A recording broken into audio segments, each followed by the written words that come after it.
What's up, guys? Iceman here.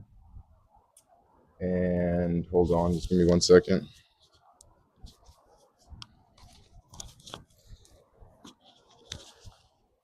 This video is titled, my goodness, I'm having trouble with this mic here. Bear with me, y'all. That should be good. Okay. Yeah. Oh,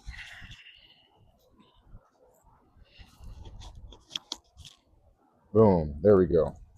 Okay, this video is titled, Be Not Afraid. And this video comes in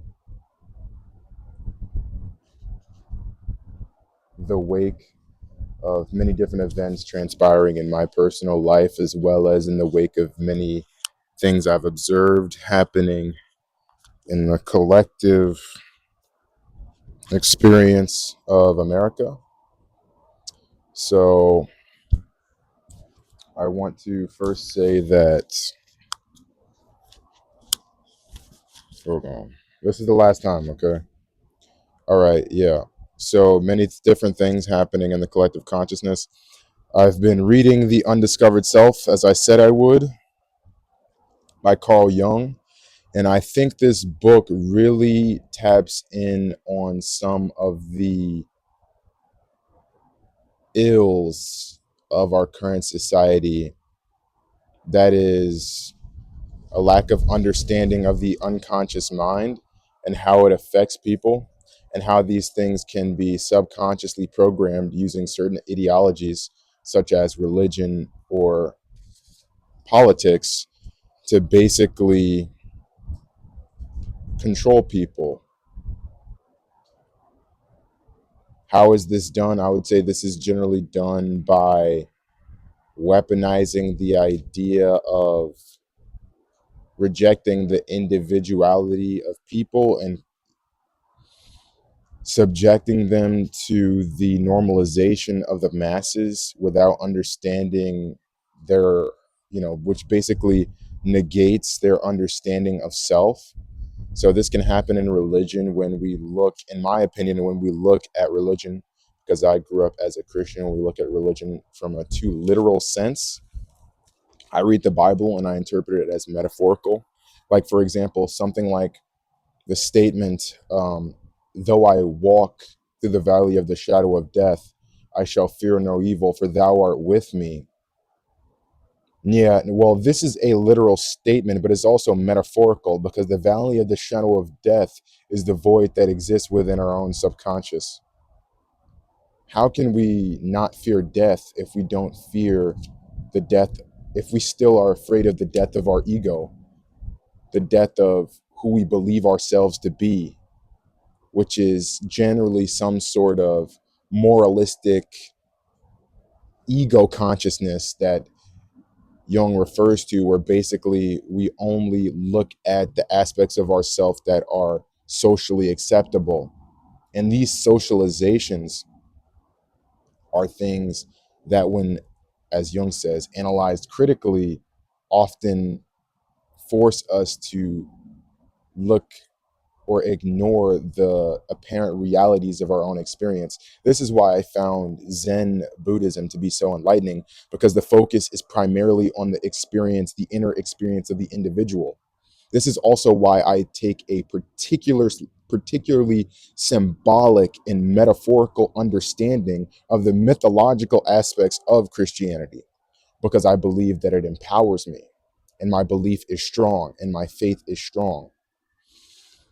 What gives me this belief? My belief is strengthened by what I see in the world.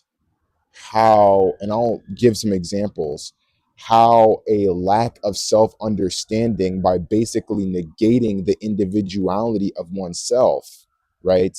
And succumbing to an ideology that represses individuality, right? Because that's what happens when we look at things like the Bible literally, and the story of Jesus literally.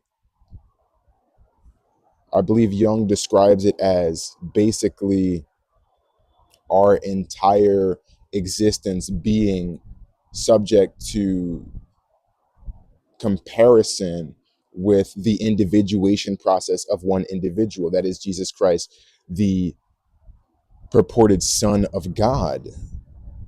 When we believe that that individuation process is the sole most important thing, something that exists outside of our own experience, that means that our relationship to divinity is ultimately transcendental and not immanence, which means that our experiences ultimately have nothing to do with God. This forces us to deny our own personal experiences of spirituality and understanding. And also, Jung talks about how knowledge and understanding are, the deeper one's understanding gets, the further we get from knowledge. This goes into the idea of Zen Buddhism, Zen mind, beginner's mind, how we must forget everything we think we know in order to truly understand anything, including ourselves. Forget what you think you know about yourself and seek to understand yourself.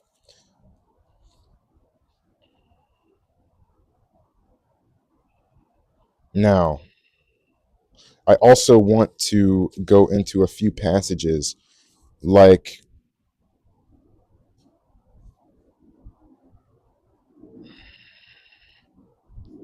firstly, the individual psyche, just because of its individuality, is an exception to the statistical rule and is therefore robbed of one of its main characteristics when subjected to the leveling influence of statistical evaluation.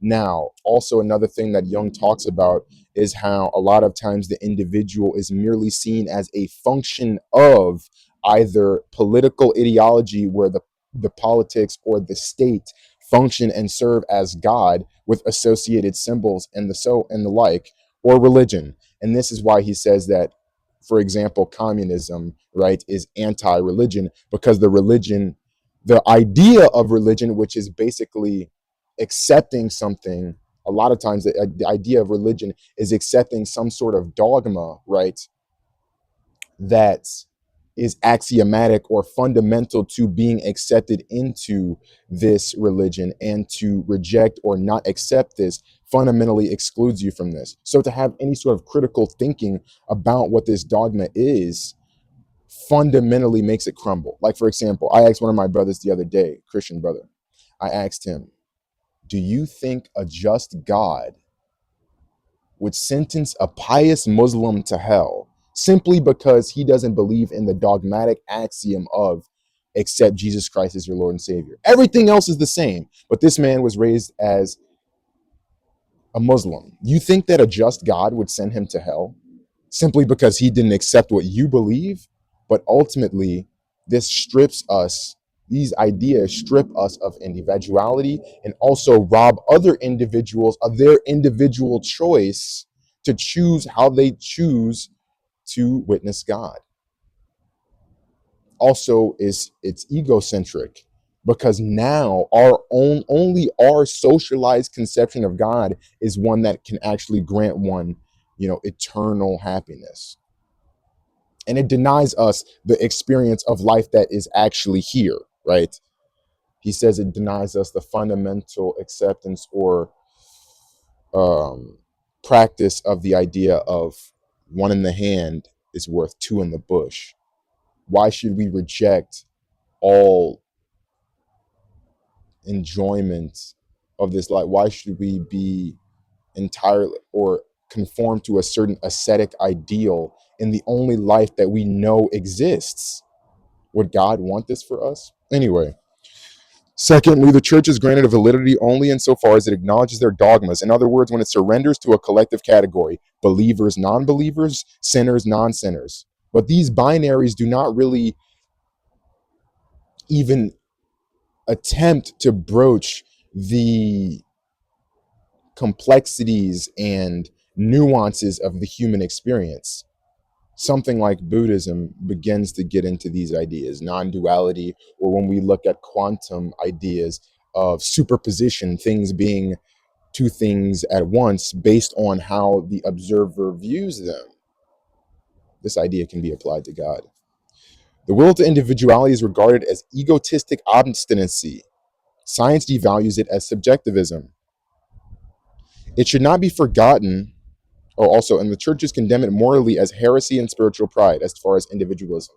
Individualism is actually an idea often touted by Satanists because oftentimes Christian dogma and ideology seeks to make one relinquish their individuality to seek to be in fellowship with God, which to me never made sense. Because why would God make me an individual if he wanted me to sacrifice all of my individual characteristics to be in fellowship with him? Do not my individual characteristics come from him?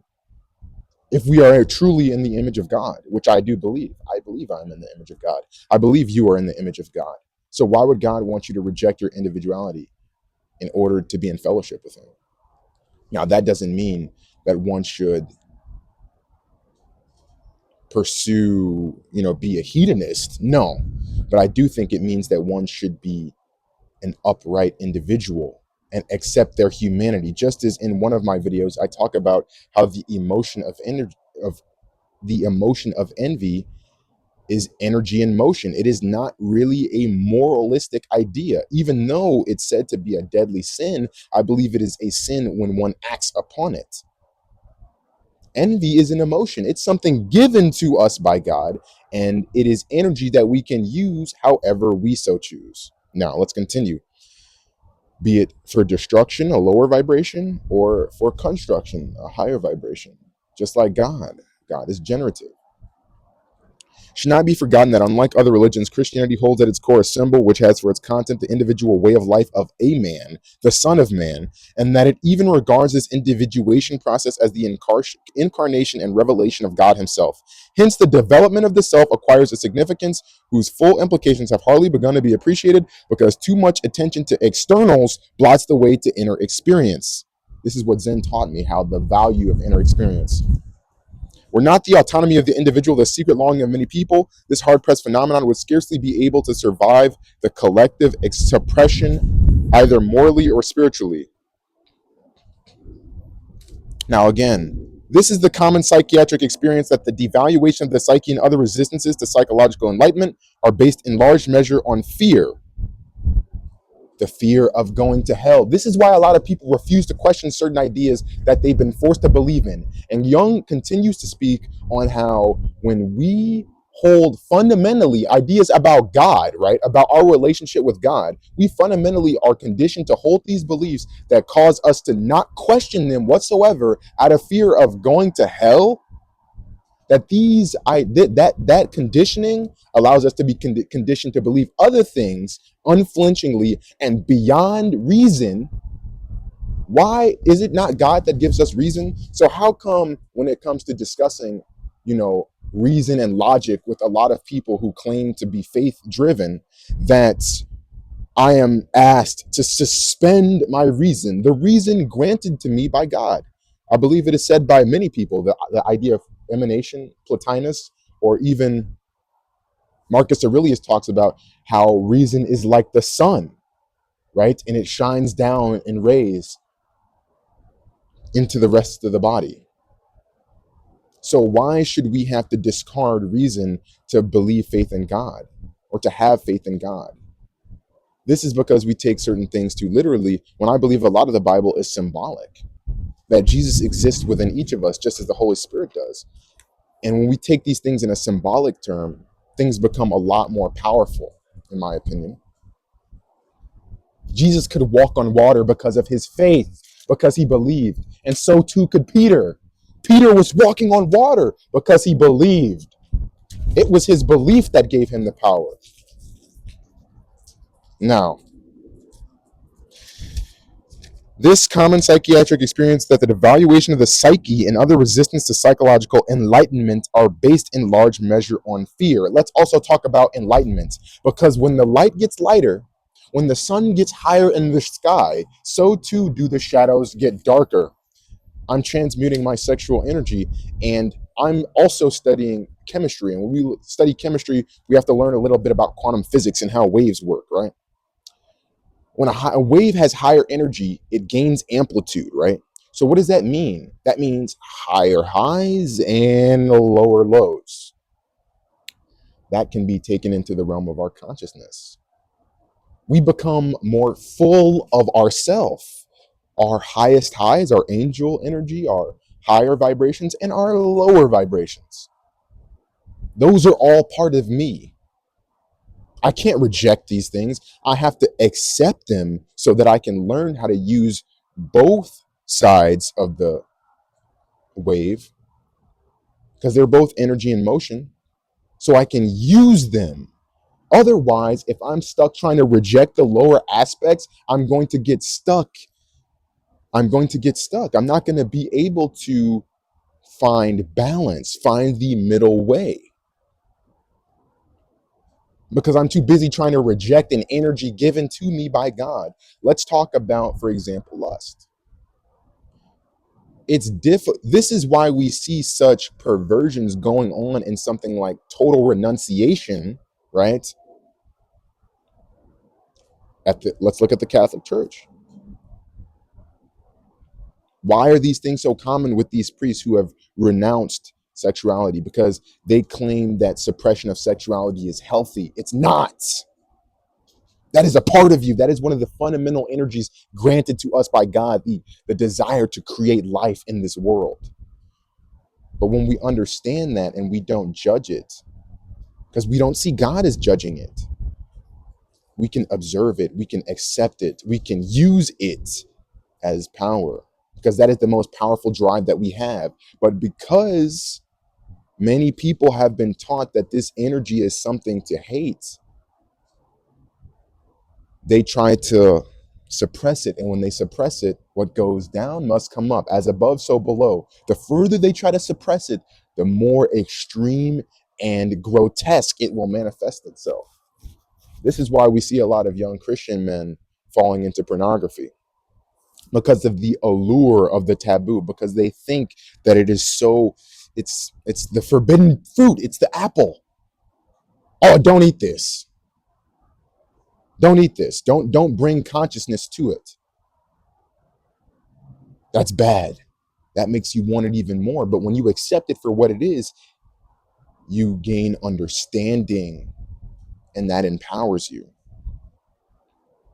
But at the end of the day, we should ask ourselves, if we are to be in fellowship with God, should we not be empowered by fellowship with God? There are a great deal of men and women who are empowered by fellowship with God in the Bible, such as David, such as Solomon, such as Job.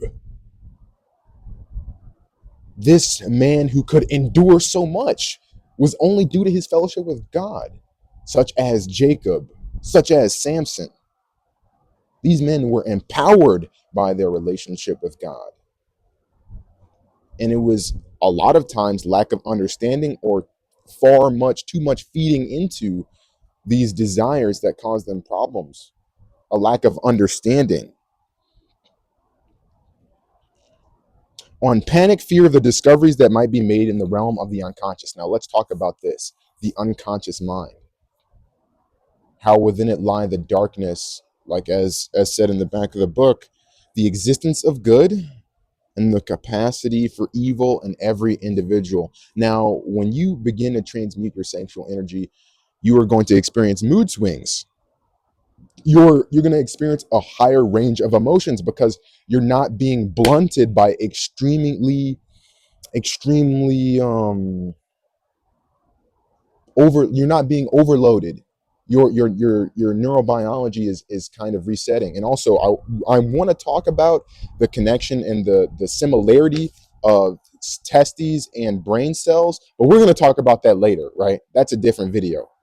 But again, when you're not blunting your senses with extreme sensory overload, you become more sensitive to the minutia of emotions. You have a higher range of emotions, a greater spectrum, right? These are highs and lows, and they become shorter because, as in the wave function or the wave behavior of light, shorter distance between wave means higher energy, because that means the wave is happening more often. Even in action potentials, that's how it works. Now, I mentioned the connection between testes and brain cells, and how brain cells and testes are actually the most similar cells in the entire body. Think about that for a second. Based on their energy necessitating properties, they both require extreme amounts of energy. The brain uses about 20% of energy in waking existence, and it requires the process of making sperm also requires an extreme amount of energy. But we're going to talk about that in another video. I'll do a, synthesis or a synopsis of the research paper I read, just to kind of give you an idea of these things. But the realm of the unconscious, when we do not come in contact, when we do not walk through the valley of the shadow of death, the death of the ego, and we really come to terms with the darkness that lies within, it won't manifest in such grotesque ways. I was watching a video of these neo-Nazis, basically. I think they're called the Patriot Front. And these guys, naturally, because they're not in touch with their unconscious, they know that, what their, real motives are, but they are afraid to tell. They can't tell it, they can't broadcast it. Just like a lot of people, they're not upright. They have to hide, they have to cloak things. That's what the shadow is. It exists in the shadow. But the thing is, shame and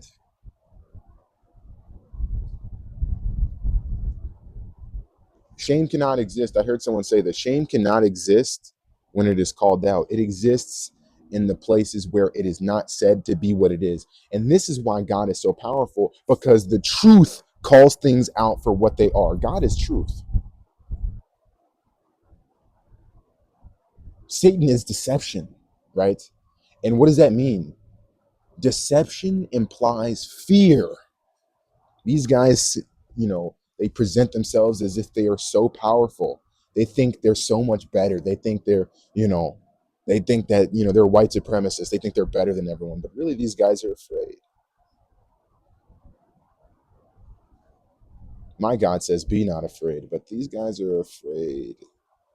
That's why they're hiding themselves. They hide themselves. They hide their intentions. Maybe some of them actually believe what they claim to say, but they don't really hide, but amongst each other.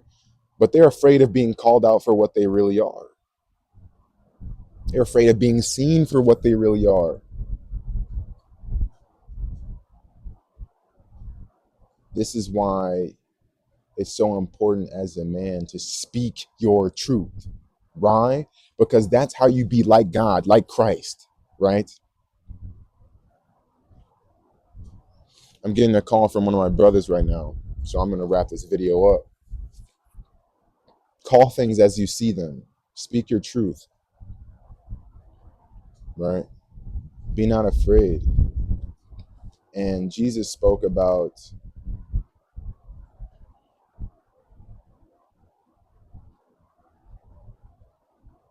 actually, the video is long enough. I'm going to stop here and we're going to continue another time. Stay frosty. Peace out.